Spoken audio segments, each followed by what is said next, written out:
So hello everyone, চলে এর নতুন আরেকটা মিনি ব্লগ নিয়ে। তোমরা সবাই কেমন আছো? তোমরা সবাই ভালো আছো?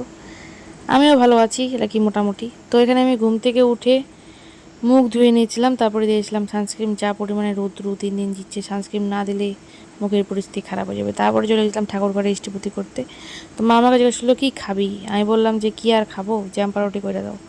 তো মা সেটাই পাউরুটিটাকে ছেঁকে এখানে আবার ক্যামেরাটা ঘুরায় নিল। আমি বলেও জানি কিন্তু ক্যামেরা ঘুরাবার, তার আগেই ক্যামেরা ঘুরায় নিছে। তারপরে আর কি, তারপরে আমি আইসে জল খাচ্ছিলাম। যা গরম, সারাদিন আমি অনেক জল খাই, গরম হোক ঠান্ডা হোক যাই হোক অনেক জল খাই। তারপরে কি, তারপরে মা আমার হাতের কাছে খাওয়াটা তুলে নিল। মা ছাড়া কে আর দিবে বলো, কেউ হাতের কাছে খাওয়াই না দেবে না।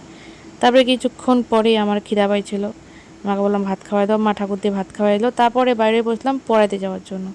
যাচ্ছিলাম তো ঠিকই, কিন্তু আজকেও পড়ে নাই, কোথায় নাকি যাবে। তো রোদ্রুর মধ্যে আবার বাড়িতে চলে আসছিলাম। বাড়িতে আসার পরে দেখলাম যে বাপি আমার জন্য ফুচকা আনছে। অনেকদিন আগেই বলছিলাম কিন্তু ফুচকা পাইনি, তো আজকে পাইছে, তারপরে নিয়ে আসছে। তো তারপরে এখানে বাপির চিকেন রান্না করে আমাকে ডাকতেছিল, যে আয় খা, টেস্ট কর। আমি খাই আর রিভিউ দিই কোনটা ভালো হয়েছে, কী লাগবে না লাগবে, লবণ কোনটাতে কম, ঝাল কোনটাতে বেশি। তারপরে কি, তারপরে স্নান টান করে এখানে স্কিন কেয়ার করছিলাম আর কি। এত কিছু খাইছি, খাওয়ার পরে পেটের আর সহ্য হয়, বাইরে হবো ওষুধ আনতে। একটা ক্যাচর ওষুধ খাইছি, তারপর আরেকটা ক্যাচর ওষুধ আনতে গেলাম।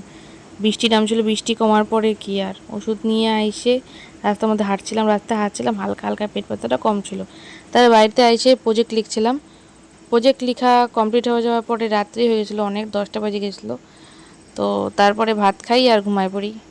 বাস, ব্লগটা এতটুকুই। যদি তোমাদের ব্লগটা ভালো লাগে থাকে তাহলে অবশ্যই like comment share and subscribe করে দিও। দেখা হচ্ছে নেক্সট ভিডিওতে, ততক্ষণের জন্য টাটা।